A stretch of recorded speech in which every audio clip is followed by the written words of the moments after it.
Okay, guys, we're live. Sorry about the delay there. Hey, guys, it's Old Man G here, back again with another Red Devil Studio live podcast. I'm joined by Shawnee. Josh will be here shortly, so I think he's busy finding something. And this week, we're basically going to be previewing, the second part of our Champions League and Europa League preview, where we'll be previewing Chelsea versus Bayern Munich, Napoli versus Barcelona, Lyon versus Juventus, Real Madrid versus City, Club Bruges versus Manchester United, and then FC Copenhagen versus Celtic. So that's basically the lineup of things. Obviously, if you're new to the channel, please like, share, and subscribe to Red Devil Studio. Get involved in the comments, and let's make this sort of interactive. So let's get stuck into it. We'll probably get started while we wait for Josh to come and add into the stream. So we're going to basically start with Chelsea versus Bayern Munich. And let me just. It's going to be a good one. It is going to be a good game. I think it is going to be a good game. This is something that's very, very. Just get this. I think this is it. Mm-hmm. Oh no, that's not it. 2 seconds, everybody. that's the Manchester United. That's the Manchester United one. This is the thing about this. It's come just at the right time, but just while you're finding it. I'll just give you a quick some quick early thoughts on it. It's come at the right time for Chelsea because they just had quite a brutal draw. Bayern Munich in the Bundesliga. Josh back. Josh, you there? Yeah. I'm back. Okay, cool. Okay, yeah. Sorry, go on, Sean. Chelsea Bayern. Go on. Yeah, yep. So it was quite a brutal draw for Bayern, I thought. A little bit of a shock as well, because they were doing so well. They were absolutely flying. I think they won like 6 or 7 in a row, and got themselves right back on track again. And I think the way it stands now is that they're still 1 point ahead of Leipzig, but they could have increased that lead because I think Leipzig drew as well. So they could have increased that lead by an extra 2 points, but they're still just 1 point in front. So that I think does put a little bit of a dampener on their run. Chelsea can take that. I mean, I know that Chelsea aren't doing great in the Premier League right now, because I think they've only got 1 win in 5.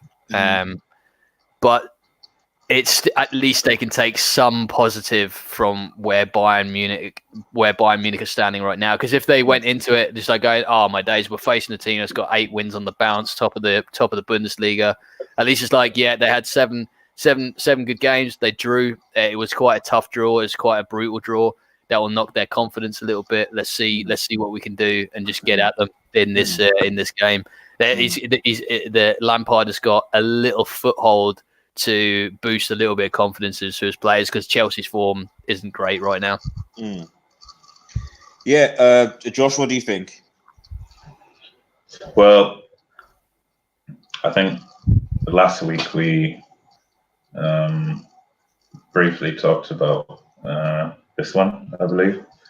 Briefly talked at the end of the podcast. I think Bayern, I mean, Chelsea are probably, I would say, the weakest out of the English teams through. Some people might say Tottenham, but I don't think that's the case. I think Tottenham got a stronger team than Chelsea. And they got Mourinho too. This is obviously Lampard. I mean, he did well to get out of knockout stages. They showed a lot of heart in the group stages. This is their first. I know Ajax are a very good team, but they're not the same Ajax that was last season. You know, the De Ligt and De Jong left. So I think honestly that was a pretty easy group. Oh right, you're talking about okay, go on. Sorry. Yeah, I thought that was a pretty easy group, and Chelsea kind of made a mess of that group and barely made it out alive.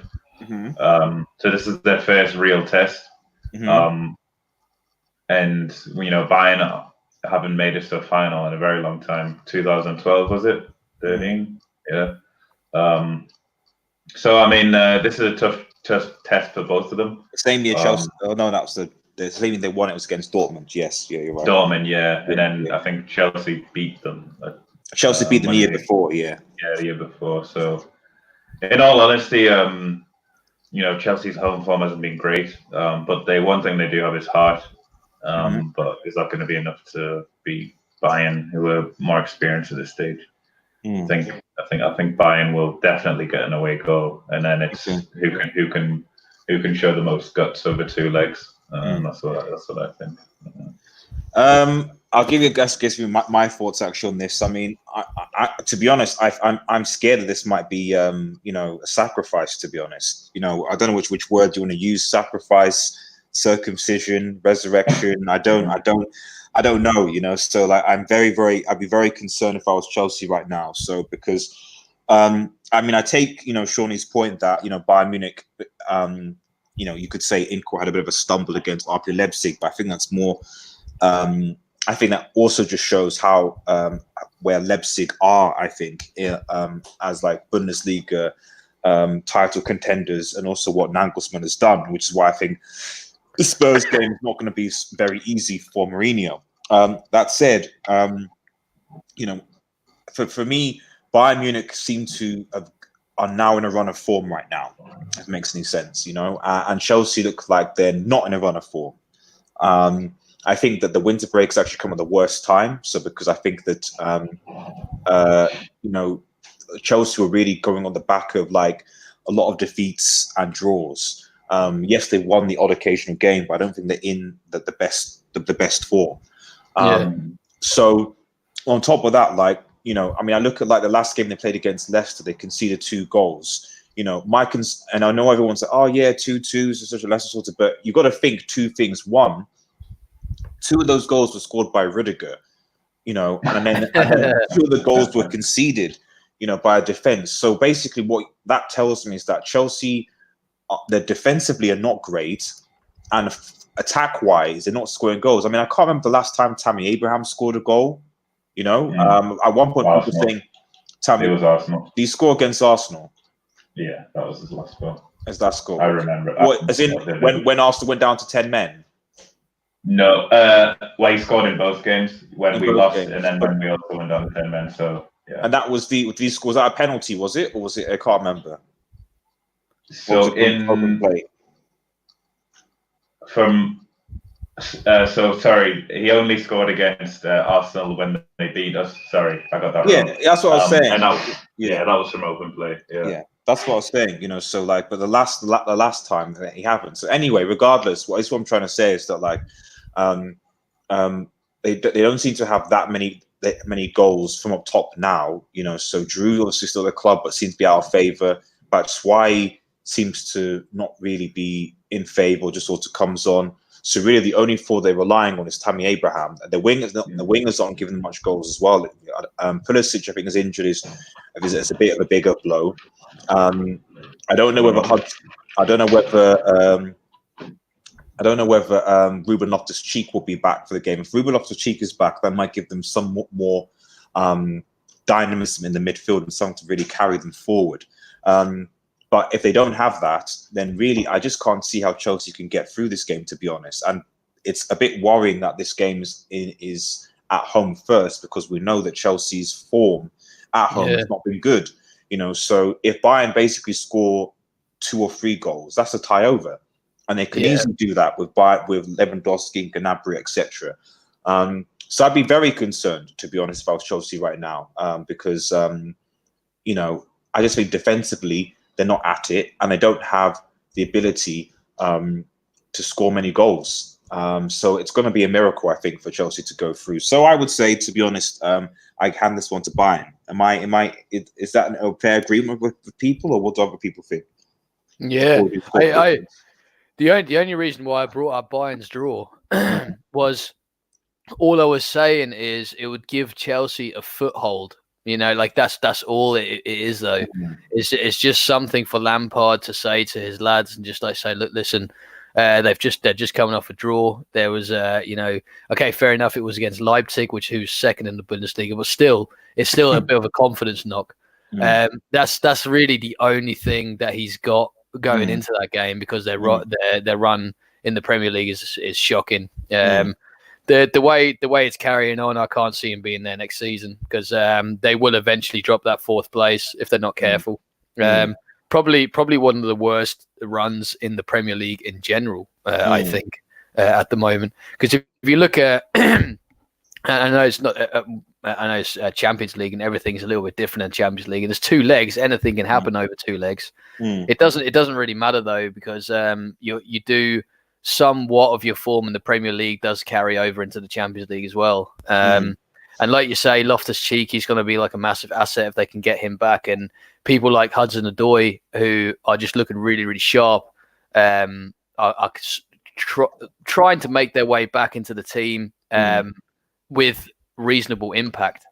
So they're the kind of players that you're sort of looking at now to like say, right, you guys are finding form. It's 2 legs. What do you say? Shall we go and do it? But yeah, what I was saying by the Bayern draw was just literally, it's only a foothold. It's just something to sink your teeth into, make Bayern think a little bit, make your own players think a little bit. But yeah, I think this is going to be an easy one for Bayern.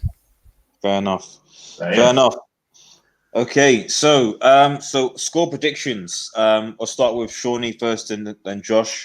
So let's say, well, we'll do obviously Chelsea versus Bayern Munich, well, just the first leg rather than previewing both legs. So, what do you think? Score predictions over both legs? No, just the first leg, just Chelsea versus Bayern. So probably do a separate one later. But go on. Yeah, Bayern 2-0.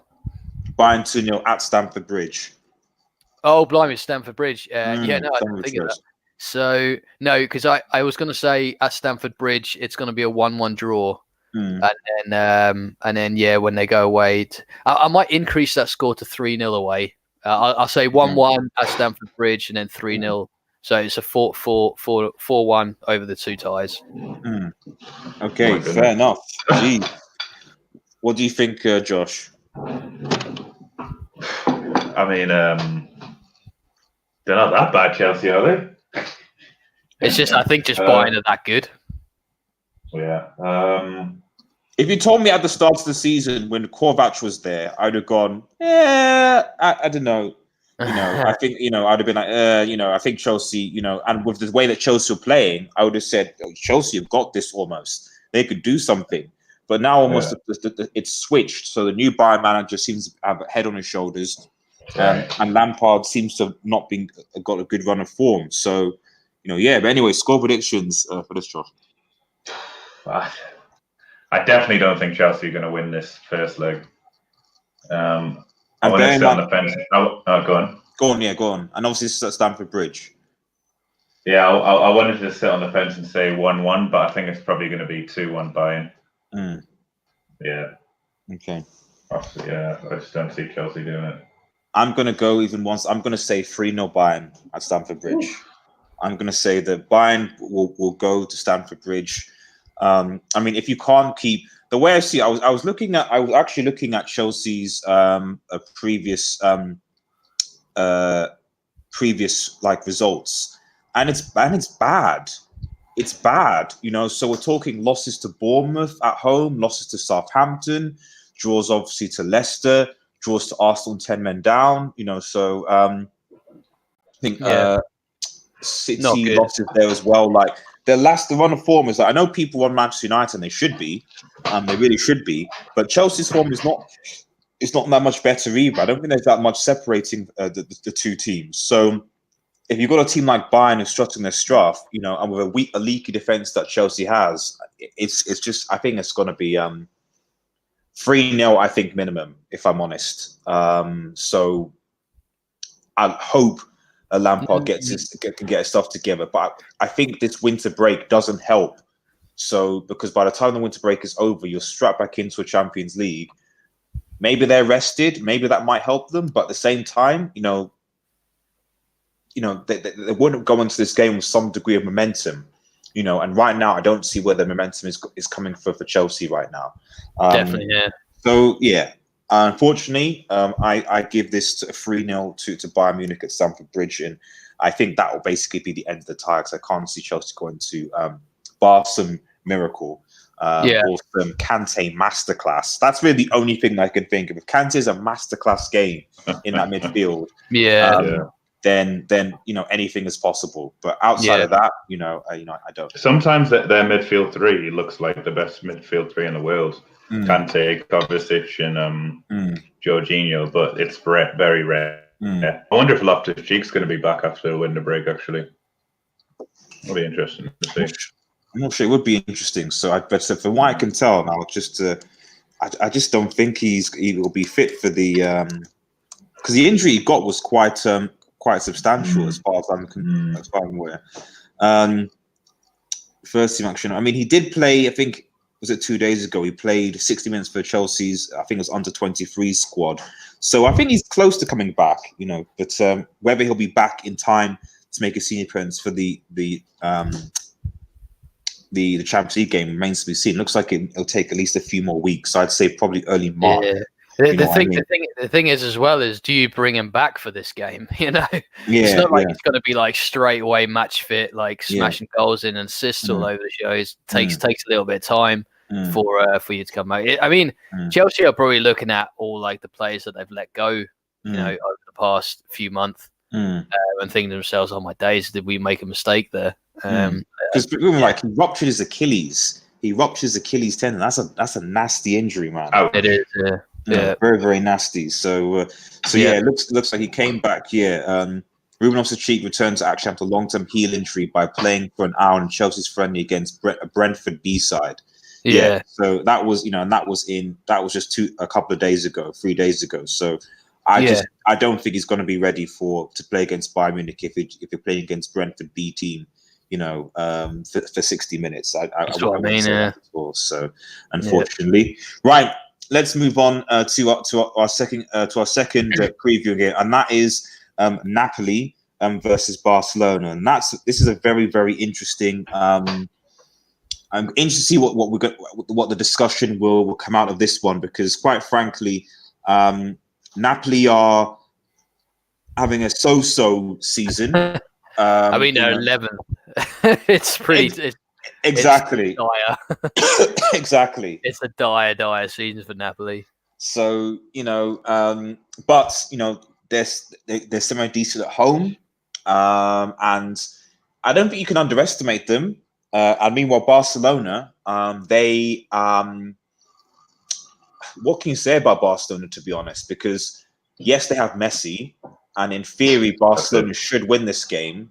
However, I don't know. There's just something there that thinks this isn't necessarily a foregone conclusion. So I'll give this to you, Sean. What do you think? I mean, like you say, it's Messi in it. He turns up for them sort of games. I mean, you saw what they did to Liverpool in the first leg.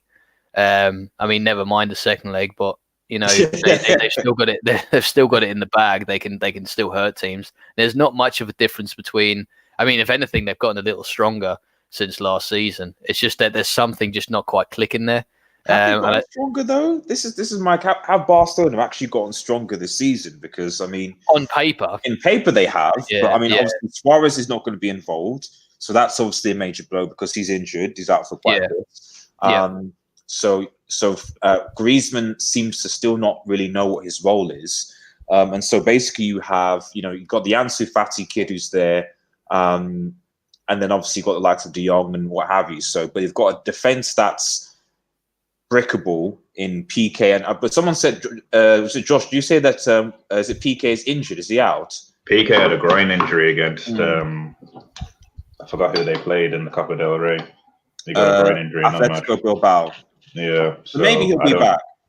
Maybe I don't know. But it doesn't. I mean, Barcelona's. Form in the La Liga isn't awful. I mean, they're 3 points behind Real Madrid, and that's it. That's all that's between them. Real Madrid were sort of topsy turvy at the beginning of the season, where Barcelona was kind of driving away with the league a little bit, and now they've played catch up, and full credit to Real Madrid. They've done it. They've caught up, but. There's not much between them. And once again, Barcelona is a different team in the Champions League. It's kind of like their competition. You always expect them to be in there at the same time as you're always expecting them to perform. Not to keep in mind that they have had some very, very heavy defeats. I think Bayern Munich, in fact, one year over 2 legs beat them like 7-0.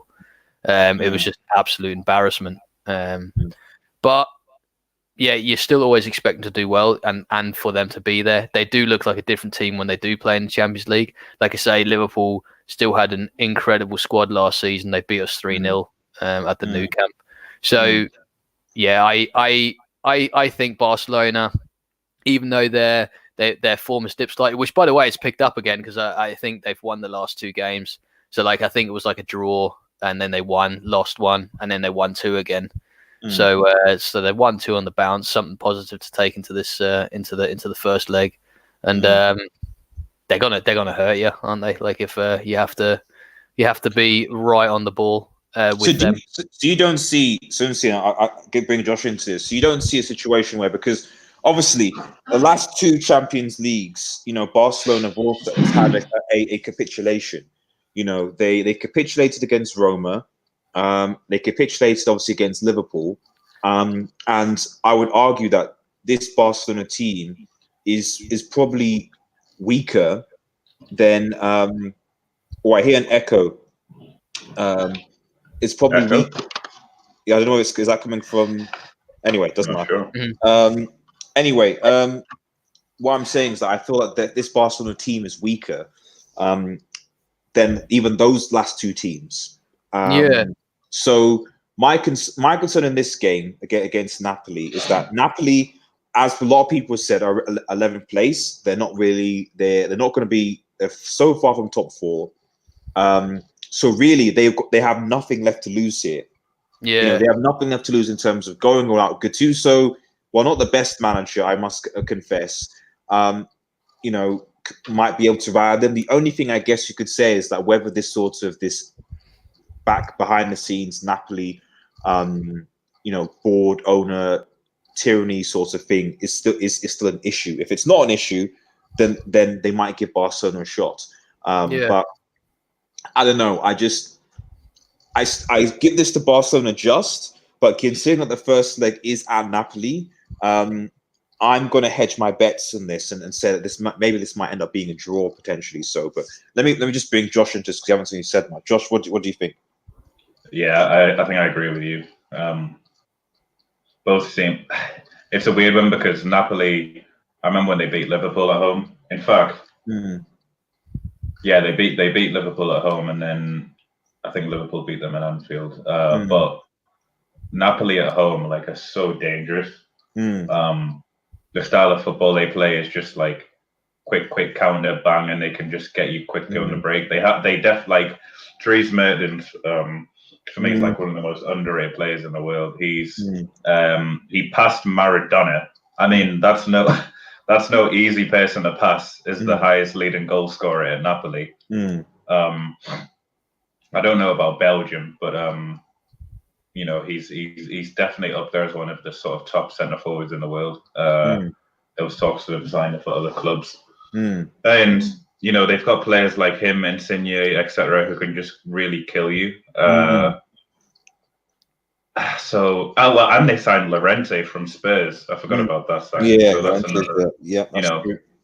Get above the likes of City and Longley. I'm sure he could, fancy himself against them. Is Longley? So for me, how good is Longley really?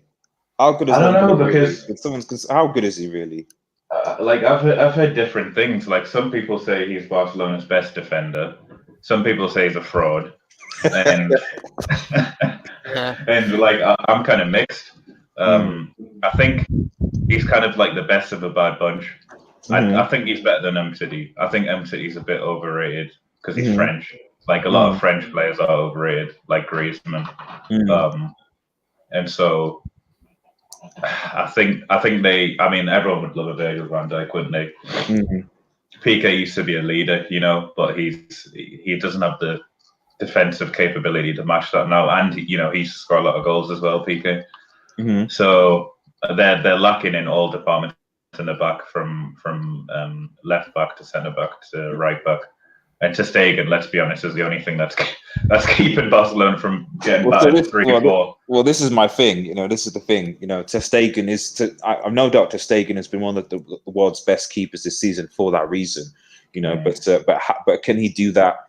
Inevitably. So not bringing Real Madrid into a situation here, but could you envision a situation where both, Barcelona and Real Madrid are knocked out in the round of 16? When was the last time? I wonder if there has ever been that. I wonder if that's ever happened. I don't know whether that's ever happened. I don't anticipate it will happen, but City are dangerous. And we can't remember the last time Real Madrid got knocked. Did Real Madrid actually get through to? I don't think they did. Did they actually get through to the round of 16 last season? When did they play Ajax? So they beat. Yeah, that's a good question. Actually, I think I don't know whether they progressed in the round of 16 last year because they. Well, you can think of it like Ajax beat Real Madrid. They beat. No, it wasn't Chelsea, was it? No. I'll just have a quick look. So while we'll talk about Shawnee, what do you think? So let's score predictions.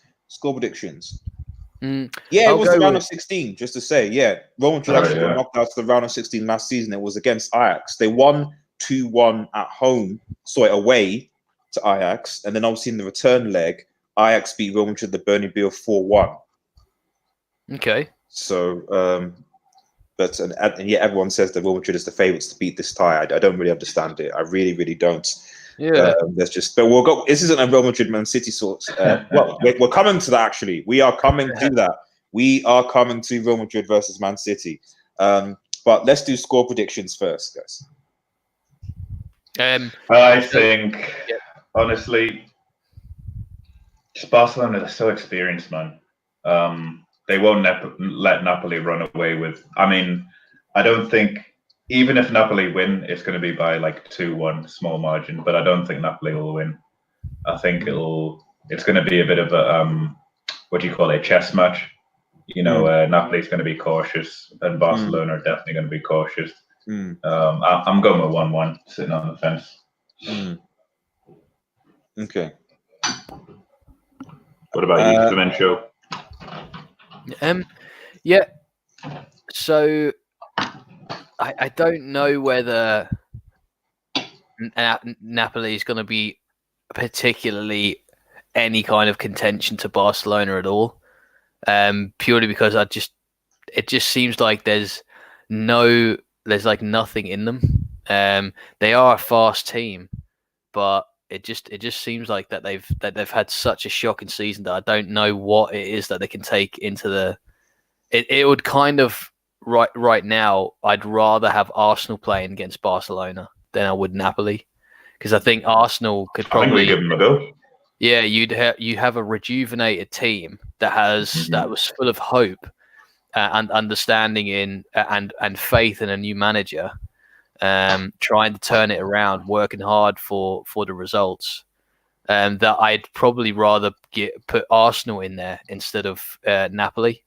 And because that's not a thing, and Napoli are just having a poor season in general, I just don't know if they're going to be like have any I don't know, I guess like have anything for Barcelona. So like I think Barcelona, like I say, they do turn up. Barcelona are a team always to be reckoned with, and you always have that front man Messi, and he can and he can hurt. I don't know who to say that about at Napoli really. So I can't see anything else apart from just a breeze for Barcelona. I'm just going to go score predictions just for this first leg. Man, sorry, do you want to interrupt? I'm just saying, just as shots fired by Unai Emery. Just putting that out there. We might discuss that later, but Unai Emery, shots fired. He said a few interesting comments about his time at Arsenal, amongst other things. But anyway, go on, Shawnee. Okay, so just for this first leg, I'll say Barcelona 2-0. 2-0. Okay. I'm going to go cautious, and I'm going to say 1-1. I think. Okay. I think for me, I still don't think Griezmann is clicking. They're without Suarez, so they don't really have like a forward man. And yes, if Messi turns up, I think they can win this game. But Messi, I don't feel Messi's best position is as a number 9. He can play obviously the false 9 role and drop deep into midfield, but I think that that could potentially restrict him given what Barcelona's midfield is now currently. So I think away to Napoli, I think it's going to be difficult. I think it'll be a hostile environment for the Barcelona team as well. So I'll say 1-1. I'll say 1-1. Okay. Right. Moving on to the third game, Lyon versus Juventus. I think this for me should be, in theory, should be the easiest one to call out of all the ones that we've previewed so far. Because Lyon basically are trash right now. They are really, really bad. I don't really know. I'll just sit. Is this it here? Is it? They're kind of similar. I think it's the exact same form as Napoli. I don't know. I think the only thing with Napoli is that, like with Napoli, like for example, in Serie A, they beat Juventus, for example. So their form is it's inconsistent. Yeah, but certainly at home, there's a strength there. Lyon, in particular, have basically been getting worse. They started the season well, and they've just been getting worse. To make matters worse, Memphis Depay is out, as well as who's the other guy? What, striker or midfielder? Isn't Dembele that plays for them? No, not Fekir. Oh, okay. I can't remember. It's in Dembele. Yeah. But basically, they have 2 key important players, including Depay. So I'm just kind of like, I don't really know. I just don't see how Juventus can lose this game. So if they lose this game, Sarri basically needs to be sacked. It's really as simple as that. They can't lose this game. Yeah. I mean, Sean, what did you think? Yeah, I don't think they will. Once again, I think Juventus have picked up enough form to. I mean, I don't like doing it, but you do end up doing it, which is you look at the form that they're in the league, and you kind of give it your best shot at how they're going to perform in the Champions League, and every team always performs different in the Champions League, but you understand the tools that they have to beat teams, and also this is the French league as well, by the way. We're talking about the Farmers League. If you're doing badly in the Farmers League, Serie A is at least it's a better league. Let's be honest, more competitive than Drive League. So being 10th in Serie A is very different than if you're 10th in the Farmers League. Then what does they're that all say? good teams. You could look at them 8 teams in the in Serie A and think to yourself, wow, they're all Atalanta, Lazio, Roma, Verona, Milan still. So they're still really great teams. But the French league, I don't know, Juventus have been a bit up and down. So they in their last 5 games they've had 2 losses and 3 wins. I that once again is the only thing that you could really say to Lyon. It's just like, look, they've had a couple of losses.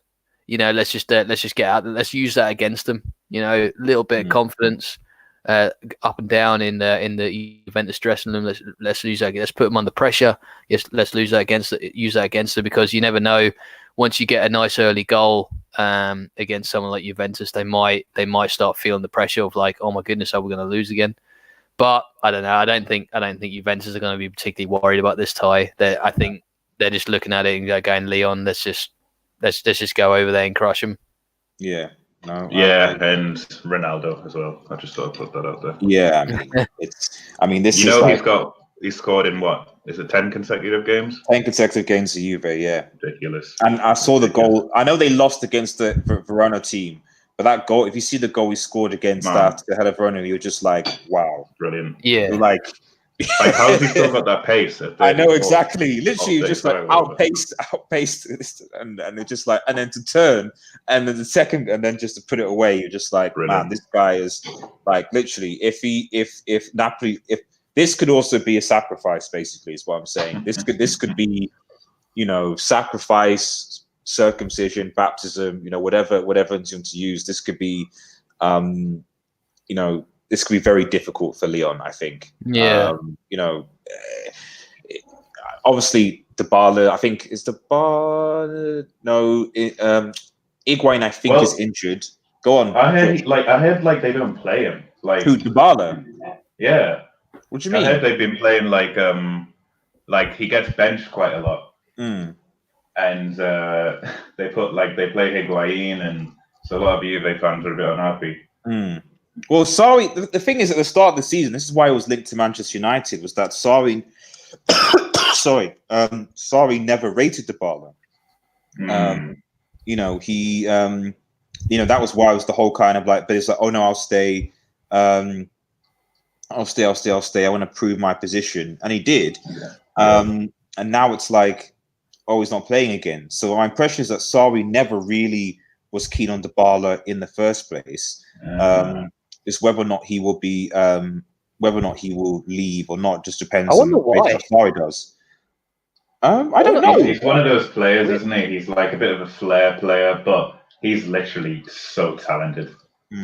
So talented. I think I remember people was like, when he had his season at Parma, people were saying like, oh, this is because he's got a left foot, and people were saying he's going to be the guy who's going to basically like take over Messi's spot, like Messi surpass it, because he just plays the exact same way. Yeah, I mean, he definitely has the potential to be one of the greatest players in the world. But I mean, you just need the right coaching under you, don't you? I mean, Dybala at Liverpool. I mean, that's under club. Wow. Well, I mean, Mbappe under the club. I mean, there's huge links with Mbappe now. I mean, it's a completely different story, but it just seems to be increasing. I don't know where from. I part of me just thinks that it's hype, but it's the amount. I mean, it's the amount. I mean, he's obviously not going to be. I mean, this is a side issue, but like, I don't think Mbappe would leave.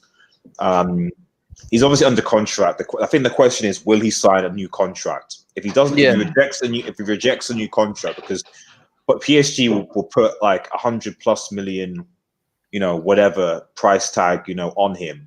That's too much. And that's too much. 100 plus is already too much. Yeah. Liverpool will never pay that, so 90 million, maybe, but if he rejects a new contract, because he's got, I think, 2 years left in his contract, a contract extension, then that's different. Then, going into his final year, then PSG will be like, whoa, okay, wait, he's not going to sign a new contract. We need to basically sell him to get something. And, then that's when the likes of Real Madrid and Liverpool will make their thing. That's what agents sort of advise their players to do now. You know what I mean? Ericsson and big players like that. Yeah, if they want to leave, they definitely want to. Because there's no point if you sign a new contract with a club. What you're essentially saying is you're happy to stay at that club, aren't you? With them out. So if you reject a new contract, basically what you're forcing the club to say, well, okay, if you want to make money, you have to sell me a year or maybe two, but certainly a year earlier, because otherwise you'll just lose me in the summer for free and you won't get anything. Yeah. So that makes sense from a business point of view. But anyway, so I guess from what I can gather from what everyone's saying, Lyon have no chance. Is there everyone in agreement in that respect? Yeah, I think it's going to be a pretty straightforward game for Juventus, both legs. So score predictions. What do you guys think? 3-0 to Juventus over both ties. So like 2-0 to start off with, and then 1-0 away. What do you think, Josh? I'm going with the same. I don't see Lyon scoring past them. I mean, Lyon have got some brilliant players, but unless Buffon goes in goal, if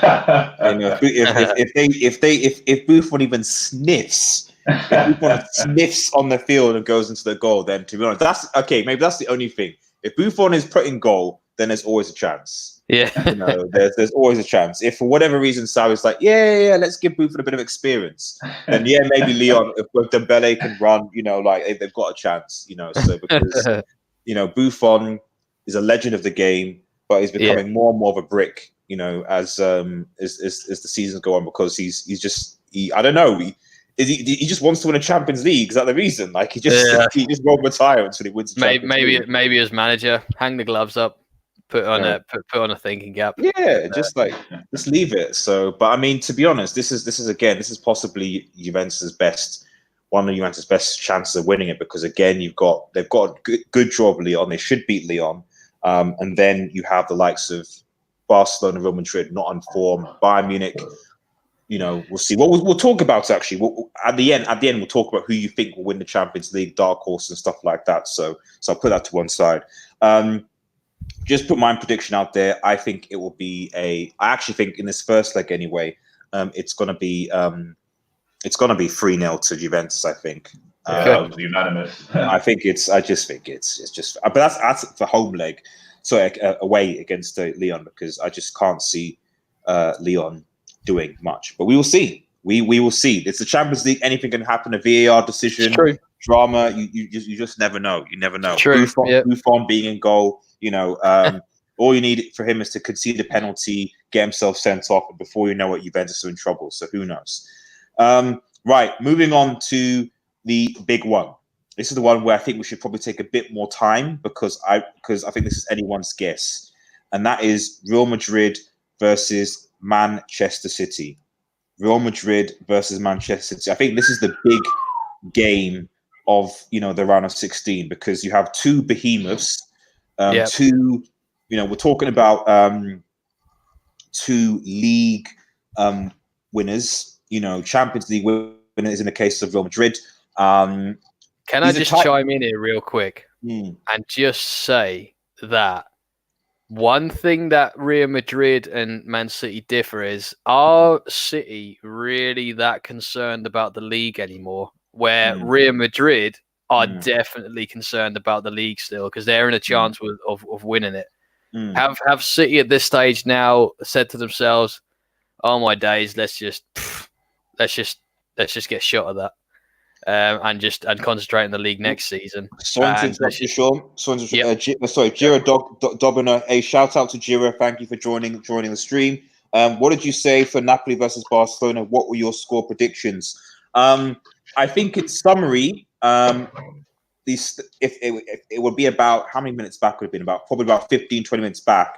But I think in summary, I think everyone sort of said that. I think the general conclusion, Jira, was that Barcelona probably will edge it, but I think it's going to be difficult, especially at home. And I think my score prediction, I think against Napoli, because they're playing at Napoli's crib first, was 1-1. I think you guys said that Barcelona would win. Is that correct? Yeah, I was the one that was most confident. So I basically said that Barcelona will still get through, and I think I said the end result was going to be 3-1 over both legs. And Josh, what did you say again? I feel like I said it was going to be a draw, but I can't remember now. So in summary, basically, it was close, basically. Most likely Barcelona will get through, but certainly for this leg, it's gonna be a difficult leg for Barcelona. That's basically what it is. Yeah. Right. So going back to Real Madrid versus Manchester City. Shawnee, sorry, just continue your point. Sorry. Yep. So yeah, I don't know whether City have given up. Basically, whether they're thinking themselves, look, listen, the league is done, dusted. We're not going to catch up. 22, 23 points. We're not going to catch that up. Let's concentrate on the league next year. Pep, you know how much he wants the Champions League. He's always talking about it, that he wants to win the Champions League with City. He's 100% going to drill it into his players that he wants this competition. Real Madrid do still need to be cautious a little bit, because they also want to conserve themselves a little bit for the league, because they're in with a shot of the league and they're in with a shot of the Champions League. So they're not going to want to overcommit. And I think that in that aspect, City might be able to have or might be able to use a little bit of an advantage, thinking themselves, right, we can concentrate on this tie 100%. where Real Madrid might be thinking to themselves, damn, we got to be careful here because we're concentrating on the league and the Champions League. That's the only thing that I will say. Okay, Joshua, what are you saying? It's going to be exciting. We know that City's defense has been very, very suspect. Fernandinho, when you're holding your best holding midfielder ever has been your best defender, that's that shouldn't be happening. I mean, to be fair, Fabinho put in a shift when he had to play centre back for a few games. I remember that. But it shouldn't be happening. How did they not prepare for this in the summer? I mean, even the January transfer, for me, them not signing like a world. I mean, of course, you've got to know who's available and stuff like that. Well, they had Laporte, didn't they? Maybe they thought that was enough. Yeah, that's it. I know. I mean, he's not exactly fully fit. Pardon me. And so for them not to strengthen in the summer or the January transfer window, for me, definitely shows that they've thrown away like the league, almost like I won't call it like a hissy fit, but it's, do you know what I mean? It's a bit, for me, that was a place they absolutely needed to strengthen. Especially if he wants to win a Champions League. I mean, Arsenal signed the lad from, I know it was only a loan signing, but they signed the lad from, I forgot what the club's called now. But basically the team that Liverpool beat in the World Club final. I completely Flamengo. And so, I mean, it was only a loan deal, but, we still signed someone, which, shows Arteta is a serious guy. And for them to not sign anybody, it's very strange. So for me, both teams are struggling, but honestly, I just feel like Real Madrid have got this. Really? I know people probably think I'm crazy. But City's attack, absolutely brilliant. One of the best in the world. But Real Madrid are like, I know they got knocked out by Ajax, but let's not pretend like Ajax were just like awful. Ajax were fantastic, and it was a relatively close game of 2 legs. I think it was by 1 goal, and VAR had a part to play in. Is this in Ajax's Real Madrid? Yeah. And I think I don't think it did, but I mean, like Ajax dominated Real Madrid. I mean, at the Bernabeu, absolutely Ajax dominated. Realistically, should have went all the way. So, this is a team who were. I mean, for me, they were better than Tottenham. Tottenham just had hard in that game. For me, Ajax were the second best team in that whole Champions League campaign, second to Liverpool. So, I think Ajax were just incredible. I think they probably would have beaten most teams. Real Madrid played well. They scored a few goals, but they did definitely get battered. So for me, I'm definitely saying Real Madrid at the Bernabeu. Really? But I'm not saying over 2 legs. I'm just saying definitely at the Bernabeu. People might call that controversial, but I definitely don't think it's. I mean, it's Real Madrid. Like we just established it just earlier on. They're still an absolute great team. They have got their eyes on both La Liga and Champions League, though.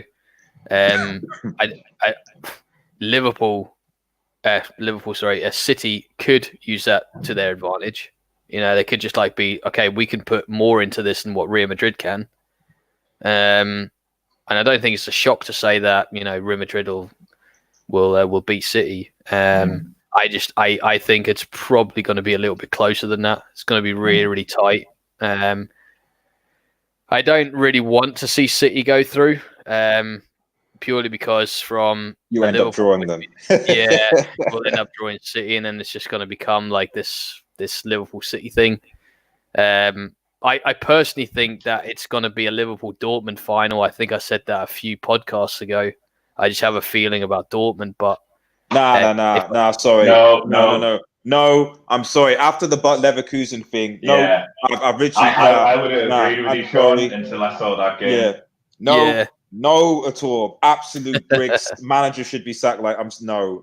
I generally, but now and we actually need to go back to Dortmund PSG sort of review, because I'll be like, actually, no, PSG have got this, to be honest, because Dortmund's defense is bad.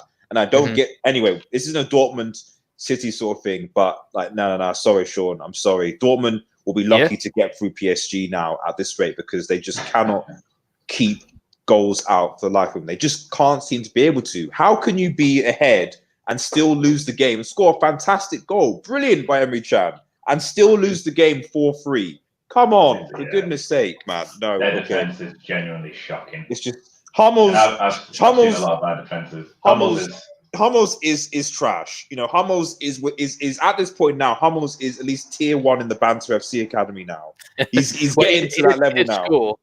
Sorry, he did score in that game. That's great. I'm great that you scored a goal, Hummels, but you also let 4 goals in.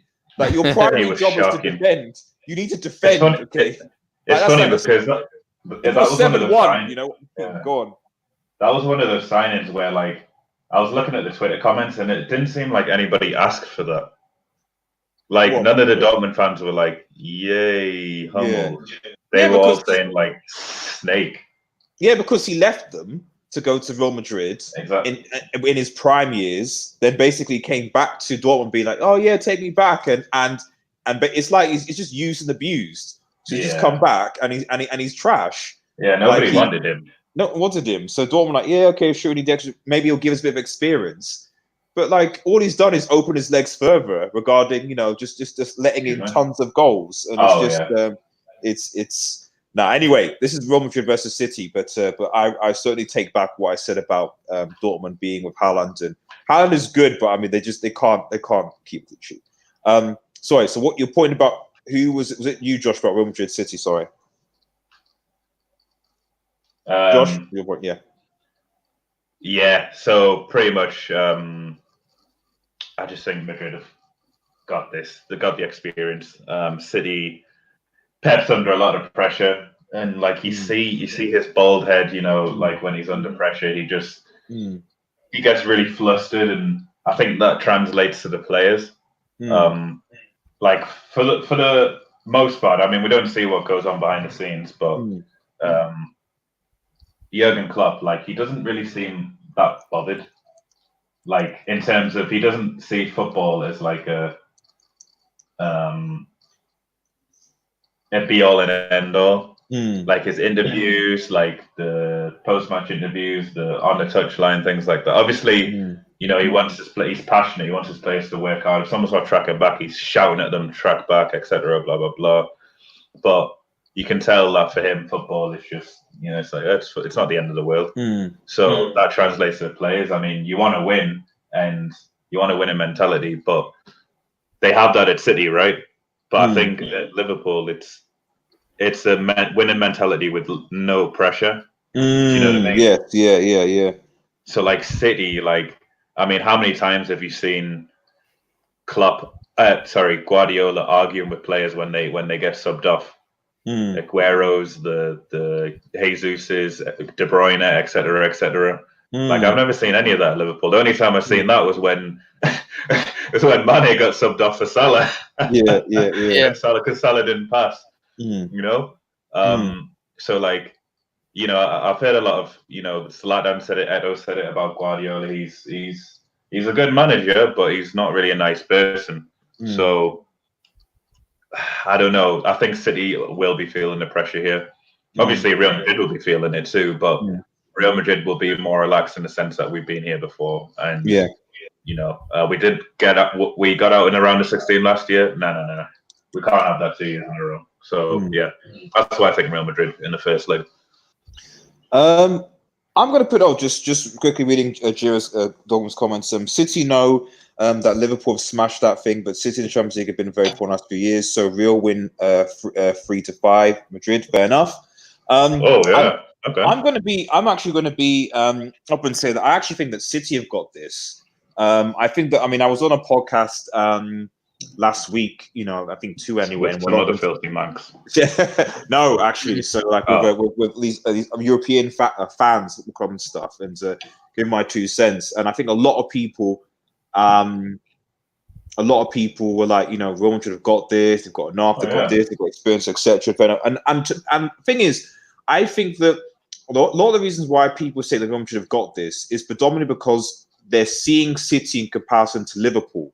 So they're seeing City and they're like, oh, because Liverpool is so far ahead, that must mean City are bad. And yes, okay, they've lost a few games in the league, although no one seems to mention the games that Real Madrid have lost, the poor games that they've lost, like, oh, the Copa del Rey, oh yeah, that was just, It's true. That was just, that was a blip, etc. I'm like, okay, yeah, but they still shedded 4 goals in a game, but okay, and at home, but all right. But I think the way that I sort of see it is that, like, this is like, I still think Real Madrid's defense is questionable, very questionable, especially at the Bernabeu, where I generally thought for the last couple of seasons, Real Madrid at Bernabeu have not been that good. They just haven't been. Obviously last season they got knocked out by Ajax in the round of 16. They were completely outplayed, just like that. And then when you then look at the fact that we look at City's front three in Aguero, in Bernardo Silva. Sterling is out for a while, fair enough, but they've got Bernardo Silva to come in. Sané might be involved there. Riyad Mahrez looking really good. Kevin De Bruyne, if Kevin De Bruyne has a man of the match performance, what can Real Madrid actually do? Because for me, Kevin De Bruyne is much better as an individual player than the entire Real Madrid defense. Matic, Kroos, Modric, Kroos, and Casemiro. Casemiro's okay, but they're not in their prime. If that makes any sense. This is not prime Real Madrid, midfield. So if the likes of Kevin De Bruyne, Gundogan, and Silva, even if you want to throw Foden in there, if they click, they can do something. And the issue with City right now is not that they can't create chances. The issue is that, like, it's just been putting them away. So Aguero will have something to prove in this game, I think. And we're talking about Aguero versus Benzema. I still think Aguero comes out on top here. Yeah. As for their defense, Laporte will be fit, so he's going to come back into that. The question is who plays aside him. Is it going to be Fernandinho? Maybe, maybe not. Is it Otamendi or Stones? Maybe. I don't know. But if Pep plays players in the right position, if he plays Fernandinho in a defensive midfield role and not as a centre-back, then, to be honest, I could potentially see this as a massacre, actually. I know a lot of people think that that's harsh, but I don't know. I just don't get, like, what is it why are people so confident that Real Madrid are going to do one over in City? That's what I don't get. Like, what is it? Is it just because they are competing for the Liga title, or is it because people look at it and like, oh, City is so far behind Liverpool, and that must mean that City must be bad this season? I don't think that's the case. I don't think you could compare the Liga to the Premier League this season at all. And I think that's where people are sleeping on City in this leg, if that makes any sense. Yeah, definitely. I would imagine so. Like, I don't think Real Madrid are that dumb to fall for that kind of talk out there. They're going to be very, very prepared, knowing who it is that City are. Like I say, everyone knows who. Like you just said there, if De Bruyne turns up with a man of the match performance, he can hurt anyone. Raheem Sterling is exactly the same. Riyad Mahrez, Aguero. On his day, Aguero is probably one of the best strikers in the world. He can score goals from any angle, with his head, with his knee, with his feet, like any foot. He's a brilliant striker. I just don't want to see them go through. I just don't want to see Liverpool draw them. So it would be nice to for Real Madrid to do us a big solid and knock them out. However, like I say, I'm just cautious of what I said at the beginning, which is City have probably conceded the league and are probably just thinking to themselves, okay, Champions League is what we've got left. We can put 100% into this, where Real Madrid are, one eye on the La Liga, and also we're looking at Champions League as well, and they might find themselves a little stretched. I don't know.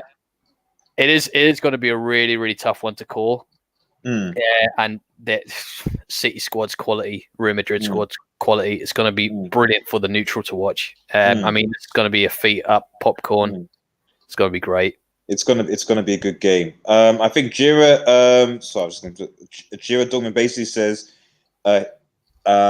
one thing that really needs to happen, and this is interesting to see what you guys think about this. Is that one thing is that for Real Madrid is just dominant is if Eden Hazard comes back from injury, playing like the Hazard we saw play for Chelsea. Now that is the thing, because everyone thought when Hazard left, Hazard was going to sort of just blitz everything, and be awesome. He's been injured. He's not really featured. When he has featured, he's been, people have been saying he's been overweight, not involved. What do you guys think? Because whether he'll be fit or not remains to be seen. I mean, do you think that will he do anything? What do you think? I still think he's got quality about him. Oh wait, Josh, did you say he was a fraud? You say he was a fraud? Yeah, I did say that. You say Hazard is a fraud. Why do you say Hazard is a fraud? Sorry, Sean, to cut you off. I just want to say. No, you go for it. Yeah. Why do you say Hazard is a fraud, Josh? I just feel like in the Premier League, he would turn up against like a Burnley, score a brace against Burnley, and the commentators are like, "Oh my goodness, this guy's world class," and then put him against Liverpool, and he just disappeared, right? So he obviously is a world class player. World class. I mean, that term is used a lot. Maybe not in the right manner. But he's definitely got world class sort of qualities about him, so I don't know. Would Hazard make a difference? I mean, personally, I think they've got Vinicius Jr. and Rodrigo. Yeah, of course. Yeah. I don't see why they needed Hazard, because they've got because he's world class apparently. Superstars. Yeah, exactly. He's world class. So he's world class, Hazard. That's the thing. He's going to be coming back fit. He's going to play against Celta Vigo, I think, this week. So because obviously he's been out for 2 months. So, but or Zard as people call him. So not Hazard, but Zard. Giro says, I think the reason why I say Real Madrid will win is because I think when big occasions come, I think Zidane will pull something up. Yeah, I mean, who knows? Who knows here, really? Who knows? I say I could be absolutely wrong. Oops, sorry, my computer is. I could be absolutely wrong. Oh, we've got someone just in the. I think it's Lauren Krasnicki. I think the City beat. Okay, I want to just get this guy Lauren in to have your views. Let me just see if you can hear me, Lauren. Can you hear me? Okay, can you hear me, Lauren? Can you hear me? Oh no, he's not. Okay, fair enough. Okay, anyway. Right. Okay. Moving on then. I think that Lauren, but he's in the comments. He does say I think that City will. I think that City will beat Real Madrid 4-2. I think everyone is saying. I think in general that this is going to be a close. Probably going to be a close game, and it could go either way. Is that something? Am I right in saying that? Yeah, definitely. It's gonna be. It's definitely the best game going. It's gonna be really, really tough between them both. It's great because there's gonna be a giant knocked out either way. Whatever happens, so great. I just hope it's City. I have a feeling that they're gonna be the ones triumphant here, but yeah, I don't know. It's hopefully not. Okay. Liverpool needs some revenge on Real Madrid, so I'd rather beat them next. You might have meet Real Madrid next, right? Okay, that's it. We'll go into from this later. Actually, let me just quickly sort of continue to go through because I want to. At the end of this, we want to go back because in our previous Champions League review, we talked about who we think is going to win the Champions League. I want to go back, have that discussion again. as well as who you think the best draw will be for players, etc., etc., etc. And obviously, let me know what you think about that in the comments. Who you think will win the Champions League? So let's just put this. So score prediction. Sorry, before we move on, Josh, score prediction for this game at the Bernabeu. Yeah, I said they would win at the Bernabeu 2-1. Okay. And what about you, Shawnee? Yeah, that's a good score. My days. Yeah, I hope City don't get an away go. I'll go. I'll just go 1-0 to Madrid. Okay, fair enough. Okay, and I'm gonna be controversial. If this is controversial, and say 2-0 to Manchester City. Okay, 2-0 to Manchester City at the Bernabeu. You know, I think that Real Madrid have improved, but I think that this is their time. They'll be happy to be knocked out of the Champions League, so they can just focus on the Liga to win that. To be honest. So to be fair, I just said there, I don't want them to. I just have a feeling that they're going to push themselves here. So yeah, I hope not, but yeah. Right. Okay. Quickly moving on. We've basically got 2 Europa League games to play. And this is my team, because my team is obviously in the Europa League. Club Bruges versus Manchester United. Obviously, you know, United really needing this. So I just get that's it. Yeah. We need this.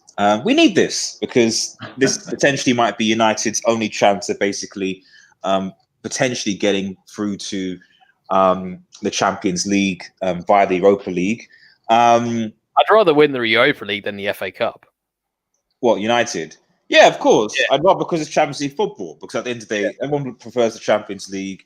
Go to watch Champions League games. It's, you know, the Champions League is the best competition in the world. You know, it's as simple as that, really. And you want to be playing in that competition, you know, for whatever reason. So, I certainly think that, you know, this is United's best shot. I did post a video on this channel beforehand where I felt that United essentially, at least for now, need to make 2 teams, because there's a very good chance that we won't be able to get top 4.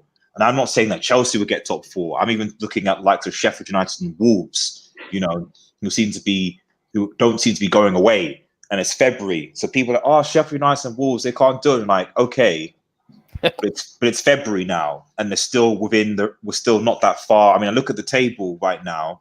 I'll just quickly get the football table up. But last time I checked, Sheffield United, I think, are in 5th position. Wolves are, I mean, you know, the likes of, for example, like Arsenal have no chance. You know, let's be real. You know, for the top 4. But when you're looking at, so we're going to table here. So Chelsea, 25 games played, 41 points. Sheffield United, 26 games played, 39 points. So Sheffield United are now only 2 points behind Chelsea. Okay. Tottenham, obviously 25 games, 37 points. So obviously if Spurs win their next game, they'll have 40 points potentially. Everton, 26 games, 36 points. So they're now in the mix a bit. United, 25 games played, 35 points. Obviously, if United win, we'll go to 38 points. And so will be, 6 or 7, it depends. And Wolves, 25 points, 25 games played, so with 35 points. Likewise, they'll get to 39 if they play. So the point I'm trying to make is that anyone from basically 4th to 9th, possibly maybe include Arsenal in that if they make a very, very good run from now to the end of the season. But I'd say from 4th to 9th, any of those teams could basically get top 4. It's not done and dusted yet. So because of that, United basically need to take this seriously. And I would almost go one step further and think that if it's looking like we're not going to get top 4, that we should throw away the league and focus on the Europa League competition, where there are obviously some tough teams. Do I think we're going to beat Club Bruges away because we're playing away first? It depends what team Solskjaer picks, to be honest. It really does. And how he plays. For me, there's no point in resting Bruno Fernandes for the league for this game because we want to win. I want to score goals. So for me, this is almost like a semi-preview for the game. This is not what I'm trying to do it here anyway. So, but it is, but obviously this is my team, you know. So, but for me, we win this game if Solskjaer picks the right team. Simple as that. I don't mind Romero being in goal. Defensive wise, I think by the time we play Bruges, likes of Twansi might be back, so it might be good to just play Twansibi, or buy in a centre back to give at least one of the centre backs some rest. You play Brandon Williams at left back, who's been absolutely phenomenal this season. For such a young kid to come in and play that way, I think is great. So I think he plays. You probably play. I think Dallo is back now. So if I was Solskjaer, I would, if we're still looking at the league, either play Dallo or Wan-Bissaka if to defend. I think we're away from home first. So for me, because we need to go at them and get a goal, I think you play Dallo instead of Wan-Bissaka. And then in front of the three, because I don't think Fred and Pogba will be fit. Would he ever do that, Ollie? Sorry? Would he ever play like that? Like, has he played like that before? I don't know. He has in the first 3 months, and I think it's like, what does he want? Because like for me, Mourinho basically in his first season, his first season in charge of United was like, we're not going to get top 4, we're not going to get league. Forget about the league. We're going to put all make in one basket and win the Europa League. That's what Mourinho did, and that was good. That's just what I think that Solskjaer should do. Solskjaer needs to at one point accept that you can't fight a battle on 3 fronts, basically. You know what I mean? So if he accepts that and goes all out for the Europa League, then maybe he will play that way. And hopefully the fact that he's brought Bruno Fernandes in, you've got a player who can basically like give us something a bit different. You know, so put Fernandes in the attacking midfield position, put Matic there. You can put Fred in that position as well. That's your midfield for now, unless he's going to throw in a Garner or a Gomez maybe. And then you put in, and then up top, it's anyone's guess whether he plays Igalo or saves Igalo for the league, or whether he plays. We'll probably play Martial and Greenwood, etc. So if he picks that team, we should be okay against Club Brugge and at least get 1 or 2 goals. But who knows with this manager? Who knows? What do you guys think? So I've rambled on for too much. What do you guys think? Club Brugge, I mean, they got knocked out of the Champions League, didn't they? So it's not the easiest. I mean, they drew with Real Madrid, so wouldn't take these guys lightly at all. You should. I mean, I think you've got a better strike force in them. You know, Greenwood, I think should be playing regularly. He's can shoot with both feet, and not many he doesn't have a weak foot. There's not many players in the world who are like that. Like you're talking top players who are like that. So you know, I'd be interested to see the team, and I'd probably change my mind if it's a team that I'm not thinking of. But if it's a team that I'm thinking that they're going to play, then I think Man United will win this. It's possible that Club Brugge could get an away goal, though. That's the only thing I'd be worried about as a Man United fan. But in terms of winning at Old Trafford, I think you guys would have this. That's what I believe. Well, obviously, the first game is at. Oh, sorry, I'm looking at the badges. Yeah, sorry. That's the only badge I could get for this of him. But actually, the first game is actually away, so actually at Club Brugge away first. So yeah, that's the unfortunate predicament that Manchester United find themselves in. So what do you think? Okay, I'll have to change my mind now, won't I? I would say draw if it's a Club Brugge. I don't see you beating them. No offense. Yeah, that's my opinion. Okay, Shawnee, your 2 cents. Yeah, I've seen Man United this season play incredibly well and incredibly shocking. So it's probably like you say, if he plays his cards right, it will be you could come away with really good results. if you play your cards. cards Sorry to interrupt you, Sean. Sorry, I mean, it comes to Speed Jumper. I support Real Madrid. Well, shout out to Real Madrid. We've done our Real unlucky. So we've done our Real Madrid versus Man City preview just about 10 or so minutes or so ago. But if you want a brief summary, we could certainly give that to you if you want that in the comments. But let us know. Anyway, go on, Shawnee. Yep. So yeah, exactly what you said there. You play a good team. I was obviously not paying attention when Ollie first came because I'd never seen him play like you just described it. But I would also.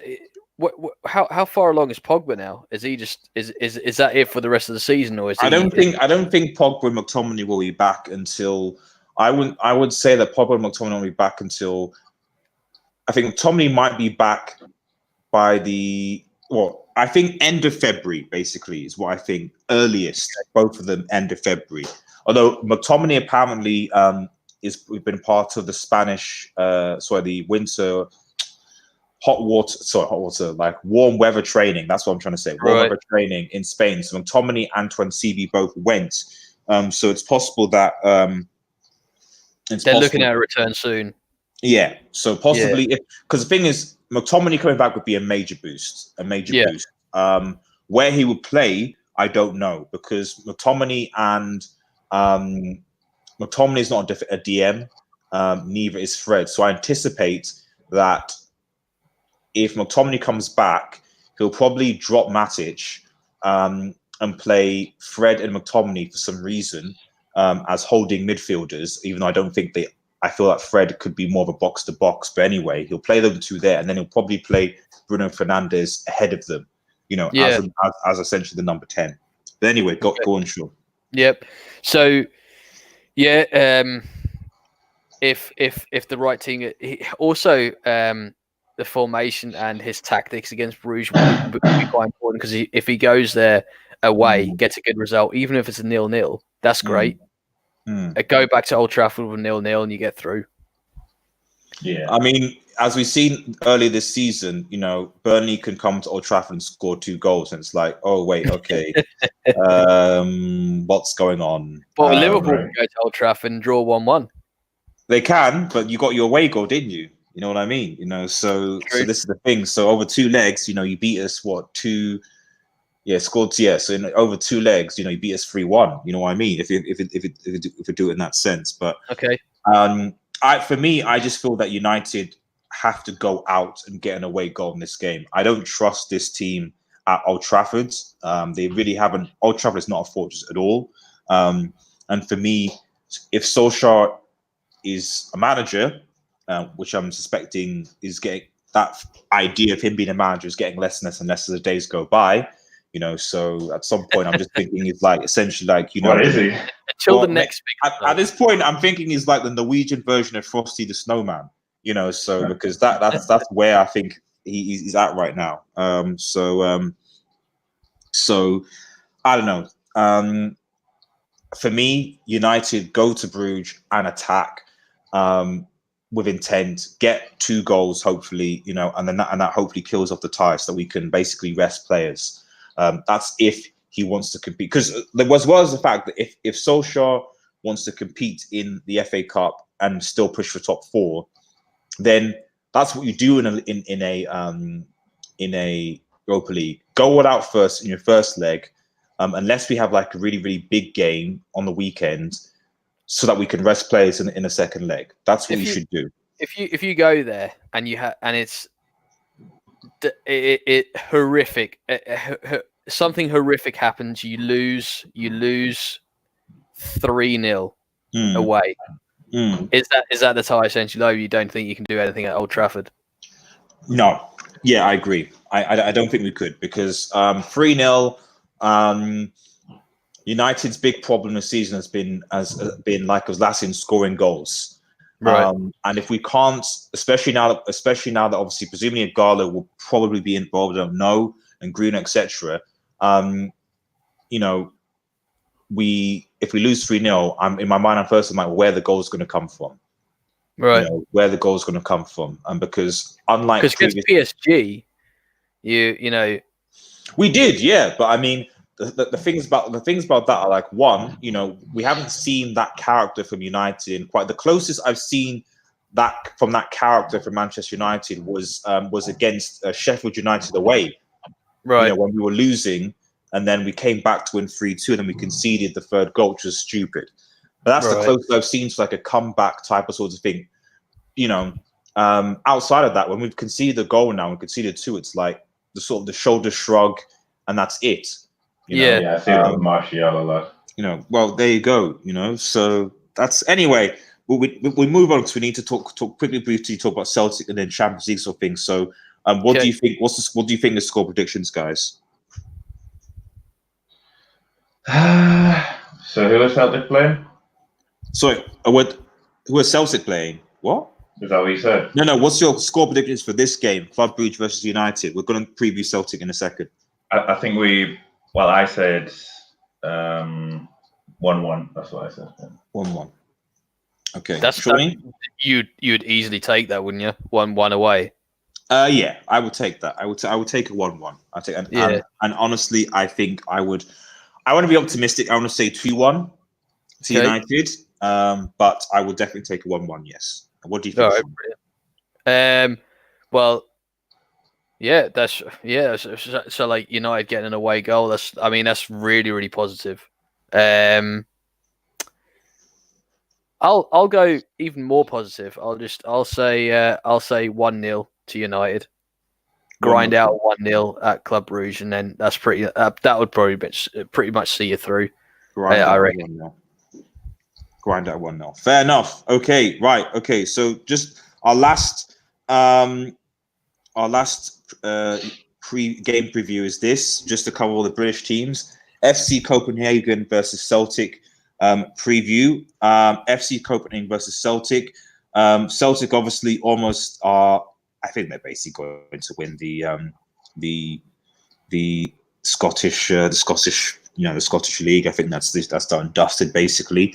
However, their ventures into Europe, Celtic, have not necessarily been the greatest, and FC Copenhagen, I don't think, are a team that should be trifled with. What do you think? What do you think about this, guys? What do you think is going to happen? Can I just quickly say that one thing I've always loved about Copenhagen is their emblem. Like I love that line on their emblem. Even though maybe they're not lions. But yeah, that was just a quick little Shawnee fact is that I've just always loved the Copenhagen emblem there. Yeah, it's like, I don't know, like, I mean, out of all the teams that Celtic could have drawn, that Copenhagen's the one that they probably wanted, because they're maybe the weakest ones. Well, they're second in the Danish league.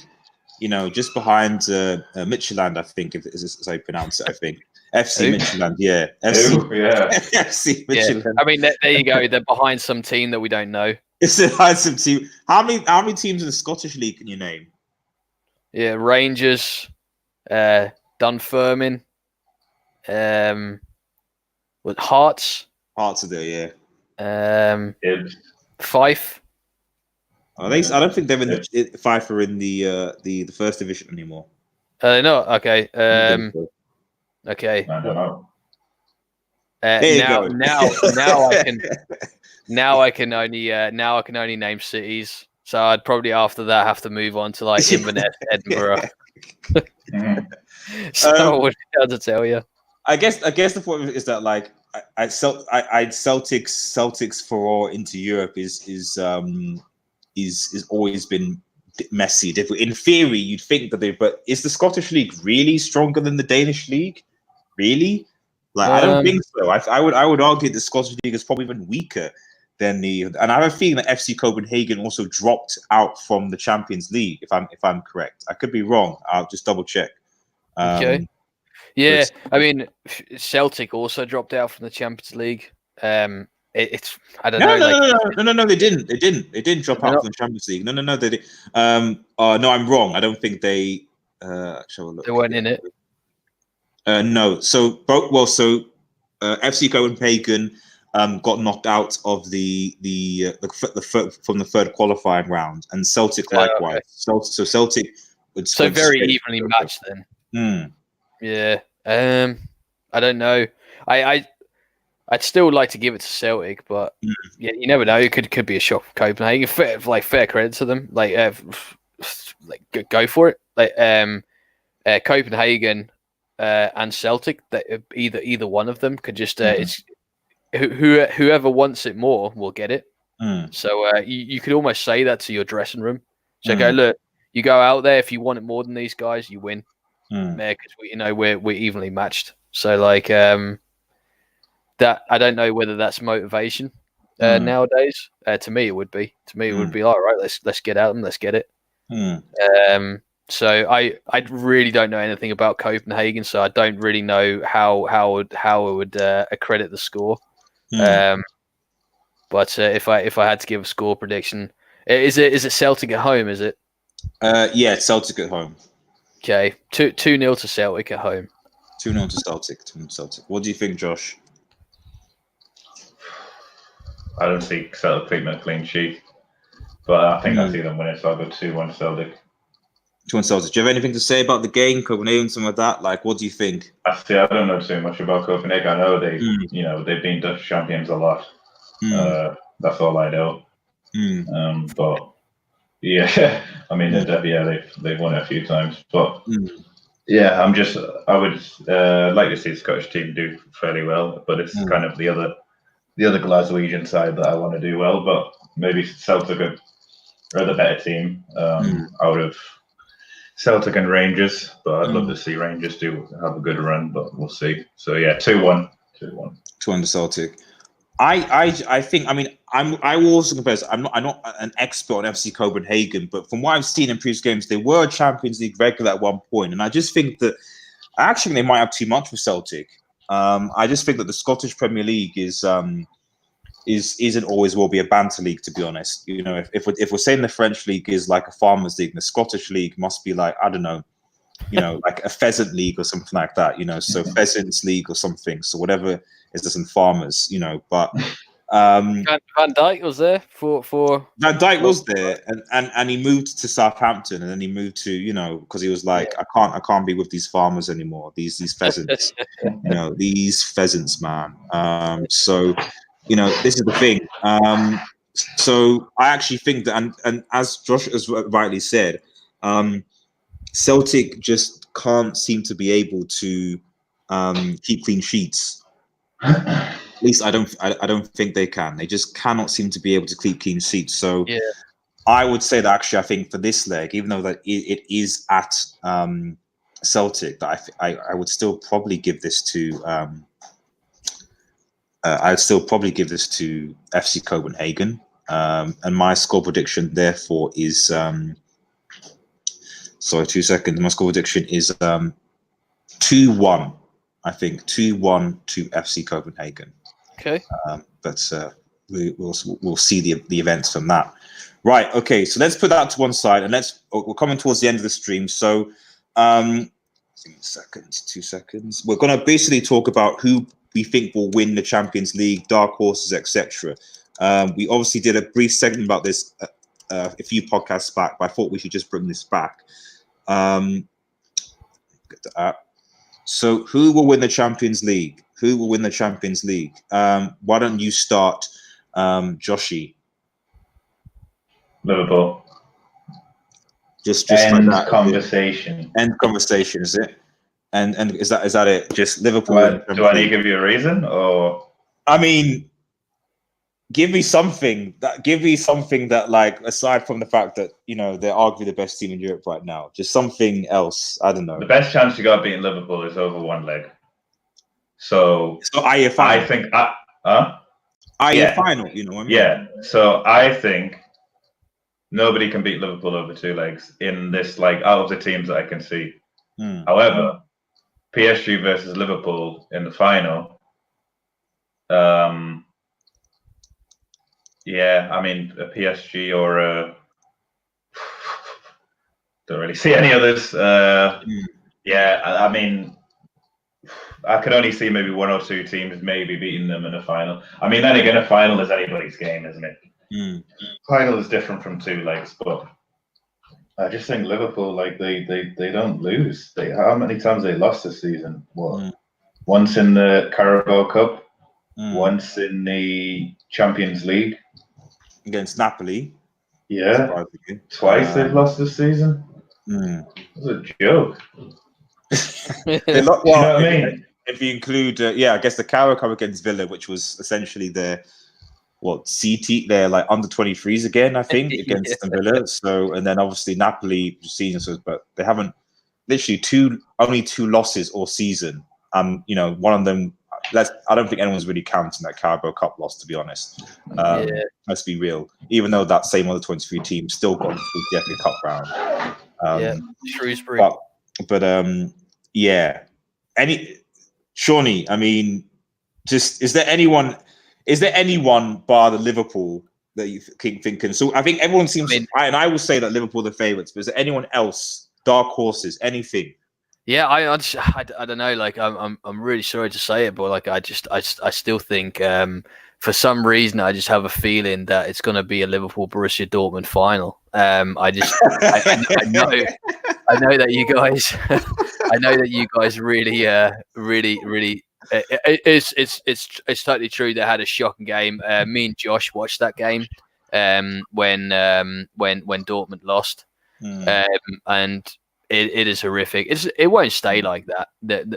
They will fix the defense for the Champions League. Will they though? And it's gonna. Yeah, well, I mean, they're going to be away to Tottenham. They have to fix it for that Tottenham squad, because the Tottenham squad with Mora, Son running at you, they're going to absolutely smash them if they don't fix that defense. You know, so they're going to have to work really, really hard. And let's just have a look. Have a look after this Tottenham game. See where they're at. If they convincingly go through against Tottenham, I definitely reckon Champions League final for Dortmund. If they don't draw Liverpool, so I guess that's the question: who will make the Champions League final? That's a good one. So you think it'll be Liverpool Dortmund Champions League final? Is that what you think? Yeah, I just have a feeling. Like, I just don't know. I think Borussia Dortmund did do the best business in January. I still think that they're a strong squad. In terms of Liverpool, being a Liverpool fan, I'm not scared of anybody in the Champions League. I'm not afraid of anybody. I'm at this stage. I'm not really massively fussed about facing Real Madrid or Munich or Barcelona. And in fact, the only person that I don't want to face City. I don't want to face City. They're the only ones I don't want to face. I don't really mind facing anybody else. So give us anybody. I'm not particularly scared of anyone right now. So I do think Liverpool will get through to the final again.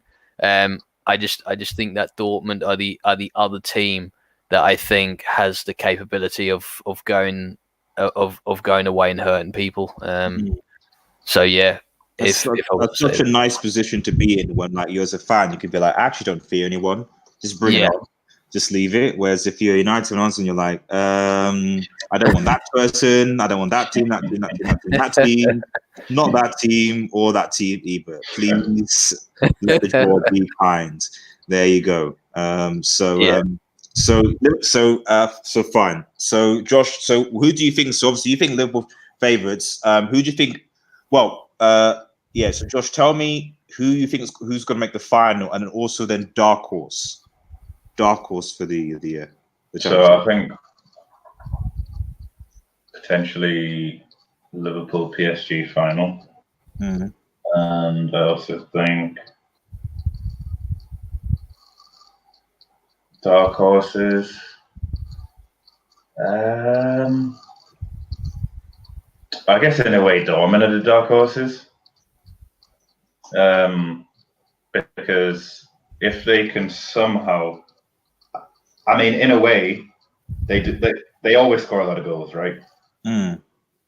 So if they can just outscore all of their opponents, and that's what a leg is, outscoring your, you know what I mean? Over two legs, you're trying to outscore your opponent.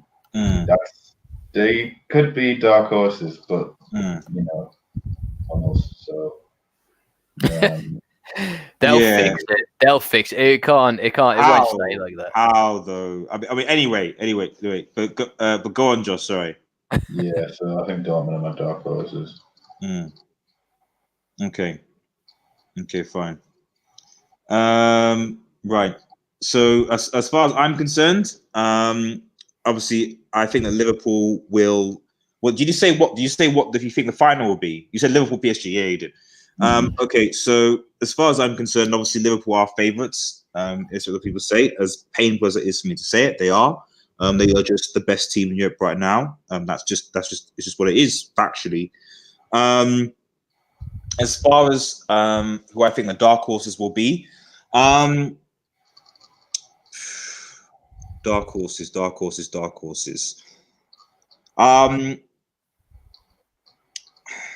You were talking about an actual dark horse for the tournament, so not one I think would be a favourite, because I think if outside of Liverpool being a favourite, I think you've got to throw in like the PSG and I've just realised, I'm just looking at this banner. I'm like, wait a minute, the Manchester United's there. This is wrong.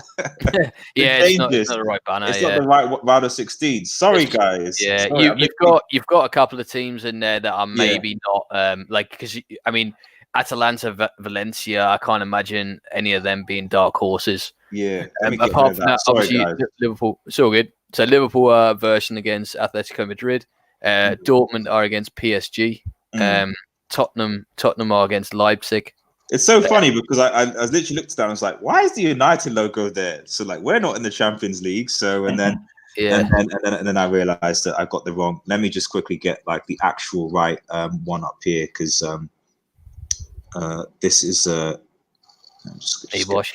So my prediction is going to be slightly wrong there, because I said Tottenham.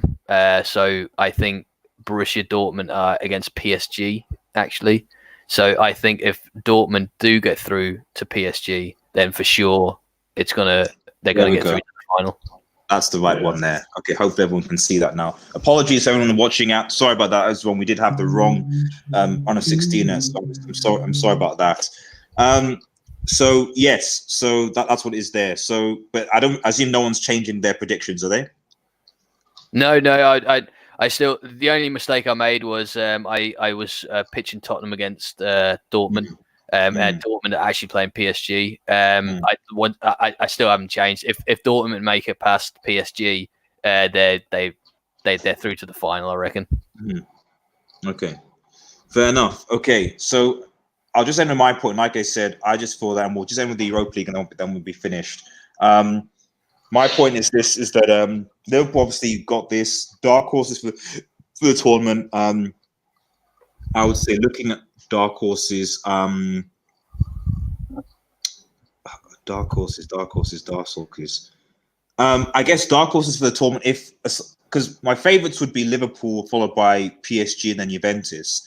But we're talking about dark horse for the tournament, as in outside of dark horse. Then I think that I don't think you should sit on Leipzig. I was going to say Leipzig. Yeah, sorry, it wasn't on the thing. So I've just seen them now. Then yeah, I would not sit on RB Leipzig at all. If they basically get through Spurs, and if Timo Werner actually steps up into the Champions League, then they could be essentially this season's Ajax, if that makes any sense. So because I think they could potentially, because if they beat Spurs and they get drawn, for example, against a Valencia, the outcome of Valencia or Atalanta, then suddenly Leipzig are in the semi-finals. Yeah. You know what I mean? So and they've got a good enough team to basically cause an upset. So that's probably the because I'm looking at this and going whoever wins, whoever gets drawn against the winner of Atalanta versus Valencia is basically going to be guaranteed a semi-final spot. No offense, disrespect to Atalanta or Valencia, but I just think that's what's going to happen. Everyone else is difficult, so we'll see. Yeah. So that's it. So as far as Champions League final goes, I still think, however, it'll probably be Liverpool. Liverpool Juventus. Let's say that. Let's say Liverpool Juventus. Let's say that. Okay. Right, and then quickly, just last thing. I'm not going to give you too much, but who actually do you think will win the Europa League? And we won't go into dark horse and anything like that because obviously running out of time. But just who you think will win it? So, what do you guys think? Well, I'm obviously going to say Arsenal, aren't I? You will, because we have to win it. You have to win it. I'm gonna go with Ajax. Okay. Ajax. Okay. What do you think? Ajax. What do you think, Josh? So you're saying Arsenal are definitely going to win the Europa League, yeah? Well, I have to. And I have to believe it as well. So Arsenal will win the Europa League like they won it last season, was it? And end podcast. So I mean, I have to say United have to win it either, but if I want to be realistic, honestly, there's a lot of good teams in there, let's face it. I think Inter Milan will win it. Yeah. I think Conte is a good coach. I think that, like, especially with the reinforcements that he's got in the January, he's been backed. He's been given reinforcements, obviously, in the January transfer window to compete with. Like, he brought in Victor Moses, Eriksen, Ashley Young, and did he bring anyone else in? Victor Moses, Ashley Young, Christian Eriksen, having already obviously had Lukaku. Sanchez is also back as well. He's back. He's playing. So Conte is a good coach. He's got a solid team. I think that as much as I want United to win, I think if United come across Inter Milan or Inter Milan across any team, I think they'll be difficult for any team. So I give it to Inter Milan. They're hard teams in there. Bayern, Wolfsburg, Benfica. Yeah, exactly. You know, they're tough teams. This is not going to be an easy tie by any stretch of the imagination at all. People think Europa League is going to be some sort of like B-Tech competition, but increasingly the Europa League is almost like it's like the Championship. You know, like if you look at the Championship right now, you look at all the teams. Most of those teams at some point were in the Premier League and were doing quite well in the Premier League, and now in the Championship, and that's why the Championship's so competitive. So I think the Europa League is going to basically become the Champions League in a sense that, like the Championship, in a sense that, you know, essentially, certainly when you get to the round of 16 anyway, maybe not the round of 32, but round of 16, you suddenly find that all these teams that are in the round of 16 are teams that effectively have been in the Champions League or regularly at some point, and just can't obviously compete in it anymore. But because they were all previous Champions League competitors, it therefore makes the Europa League competitive. Does that make sense? You know, as opposed to just, players from teams from, all around the world, So and so essentially what then ends up happening is that you just end up happening like last season, Chelsea won the Europa League, but Chelsea are Champions League winner. Yeah. You know what I mean? So you're going to get a situation where a Europa League winner regularly season on season is just going to be a ex-Champions League finalist, semi-finalist, winner, etc., etc., etc. So sure. which is a debate in of itself. Anyway, thank you everyone for watching. Sorry this has gone on for a bit longer than it should, but I really appreciate you guys for being part of this podcast as always. So it's bye from me, Shawnee, and Josh. Thanks everyone who was watching and taking part. If you're new to Red Devils, if you're new to the channel, please like, share, and subscribe to Red Devil Studio and smash the notification button. Have a nice evening, guys, and cheers. And ending now.